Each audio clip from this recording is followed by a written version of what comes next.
Oi, gente! Olha, hoje eu vou falar sobre um tema que eu estou aqui imersa, eu estou tentando trabalhar e olha a minha situação, né? As crianças estão de férias, construíram um forte aqui e eu tive que pedir eles para brincar em outro lugar enquanto a mamãe grava, né? Então, hoje vamos falar sobre isso, tá? Como trabalhar em casa com criança.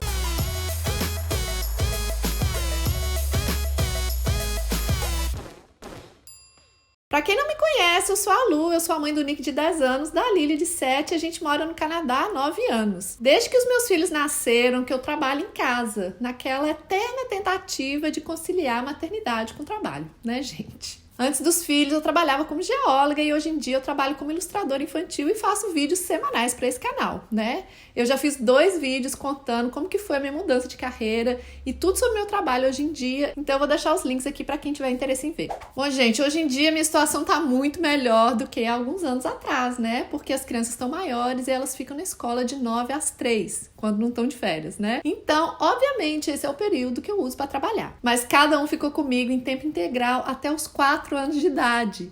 E quando eles começaram a ir para a escolinha, foi bem gradualmente. Como eu nunca tive família por perto, nem babá, nem empregada, e como meu marido sempre viajou bastante, eu tive assim que desenvolver as minhas técnicas, né, gente? Então, vamos às dicas. É essencial estabelecer uma rotina consistente em casa. Bom, para mim essa é a base de tudo e significa organizar o dia, fazer as coisas numa mesma sequência, ter hora para comer, para dormir, para trabalhar e para ficar com a criança. É muito importante fazer listas, mas listas realistas, né? Planejar bem a semana, planejar o dia seguinte e ter disciplina. Na lista da semana eu gosto de especificar cada coisa que preciso fazer e listar por ordem de prioridade. Listo também algumas ideias para as jantas da semana. Já na lista do dia, eu estabeleço a estrutura geral, mas sem muitas especificações. Então, se eu planejei trabalhar na parte da manhã, basta eu consultar a lista da semana para saber com o que devo trabalhar naquele dia. A dica número 2 é distribuir o trabalho ao longo do dia. O meu maior erro foi tentar trabalhar várias horas seguidas quando eu comecei meu negócio de ilustração. Ai, gente, sabe aquela empolgação de quando você começa a receber as primeiras encomendas, fazer as primeiras vendas? Não tem felicidade maior pra gente, né? Nessa época eu só tinha o Nick e ele tava com 2 anos e ele era super bonzinho, gente, não aprontava nunca. E eu acho que sem querer eu abusei dessa qualidade dele. Como tinha um tanto de coisa que eu precisava aprender, pesquisar, praticar e implementar no meu negócio, eu passava horas e horas na frente do computador imersa. Claro que eu parava para dar atenção para ele. Batatinha quando nasce, esparrama pelo chão. Nicolas quando dorme, põe a mão no coração. Mas à medida que eu fui começando a receber mais e mais encomendas, aquele foi virando meu padrão. Tipo, levantar, preparar o café da manhã, ligar a televisão pro Nick e ir direto pro meu computador. Pois é, gente. Eu já fiz isso. Eu acho que essa foi a fase que eu mais falei. A mamãe tá ocupada, espera só mais um pouquinho. Não, agora não. Deixa eu terminar isso aqui. Gente, eu acho que tudo bem a gente falar que tá ocupada. A gente não precisa atender todo e qualquer pedido da criança. Mas eu passei do limite. Como que eu sei? Bom, o Nick simplesmente se transformou, né? Começou a ficar super agitado, manhoso. E aí, só de me ver indo pro computador de manhã, ele já começava a chorar. Ficava subindo na minha cadeira, não me deixava sentar, ficava subindo no meu colo, pedindo atenção o tempo todo. E isso me deixava péssima, né? Me sentindo super culpada. E assim, não tinha sinal mais claro de que alguma coisa precisava ser mudada, né? Bom, e foi aí que num belo dia minha ficha caiu, né, gente? E aí eu passei a dividir o meu trabalho ao longo do dia e fazer intervalos para dar atenção total pro Nick e pra Lily depois que ela nasceu. Dica número 3. Trabalhar enquanto a criança estiver dormindo. O que funcionou pra mim quando as crianças eram pequenas, foi concentrar a maior parte do meu trabalho na hora que elas tiravam soneca. Para mim, a hora da soneca virou a hora sagrada do dia. Eu perdi as contas de quantas vezes trabalhei com a Lily no meu colo quando ela era bebê. Como ela passava mais tempo dormindo, quando eu usava a bola para sentar e balançar, era assim que eu trabalhava grande parte das vezes. Bom, eu também passei a acordar um pouco mais cedo pela manhã e eu usava esse momento para responder e-mails e comentários, coisa que eu faço até hoje.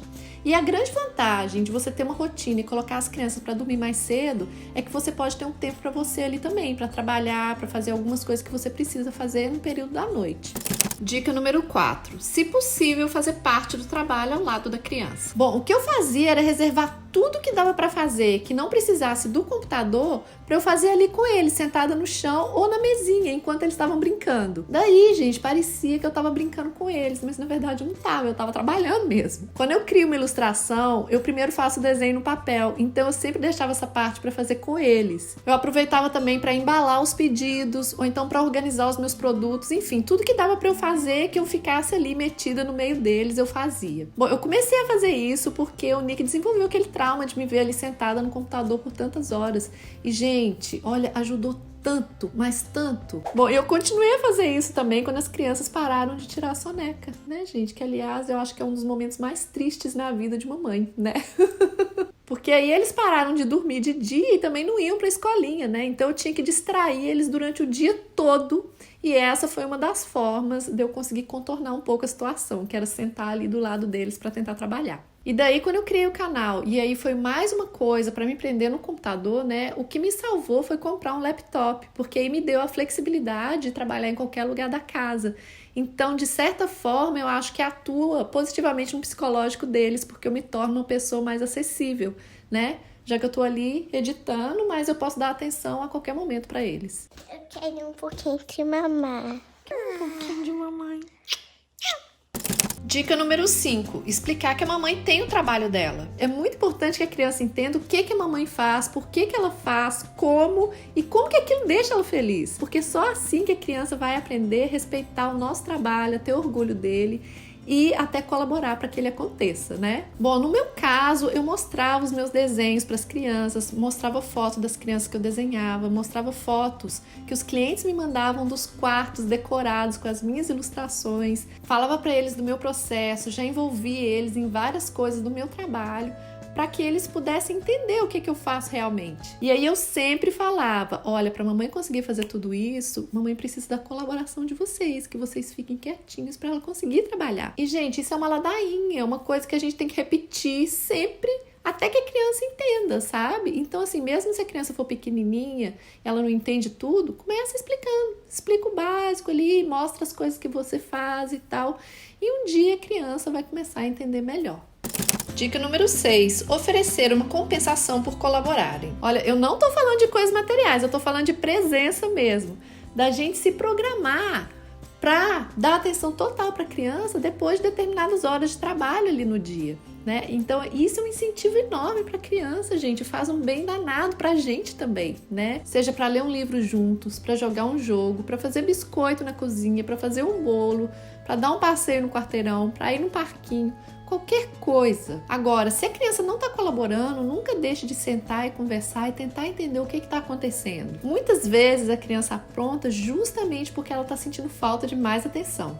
Dica número 7. Ensinar a criança a brincar sozinha. Olha, gente, para conseguir isso, infelizmente, não existe fórmula mágica, tá? Aqui em casa, as crianças aprenderam a brincar sozinhas, mas foi depois de muito esforço e um conjunto de medidas que exigiram, assim, muita paciência, muita persistência, porque implica em quebrar hábitos enraizados na criança, como de requerer a atenção da mãe o tempo todo, né? De achar que ela precisa da ajuda da mãe para fazer tudo. Bom, para dar certo, tem que garantir a base primeiro, que é uma rotina saudável, que é o que tem o potencial de deixar a criança mais tranquila.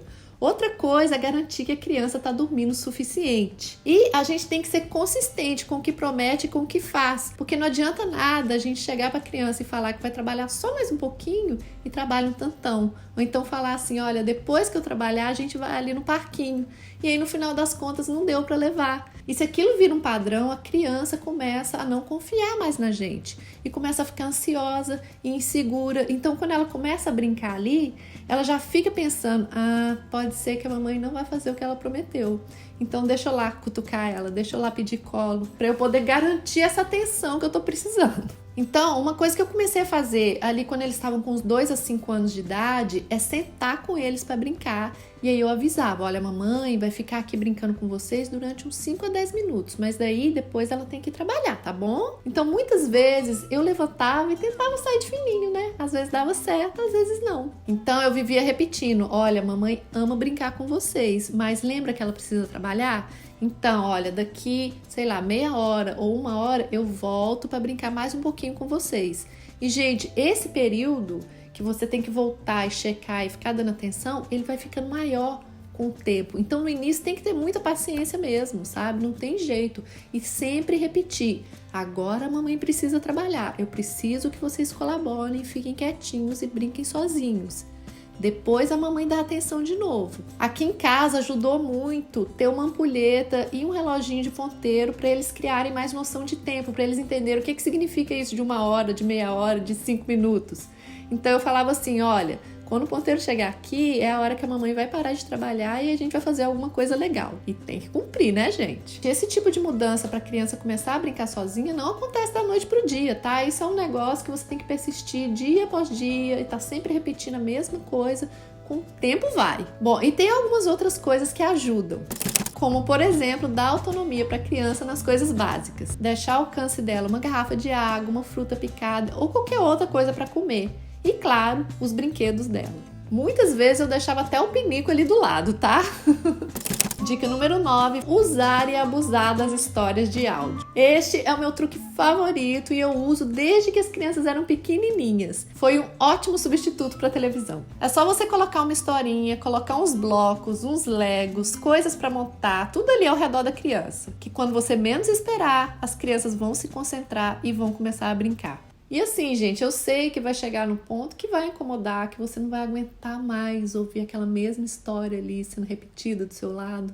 Mas, ó, força, tá? Essa fase vai passar. Vai chegar um momento que a criança vai desgrudar um pouco e não vai mais precisar ouvir essas coisas ali do seu lado, que você pode pedir elas para irem pro quarto delas e elas vão fazer, tá? Acredite, esse dia chega.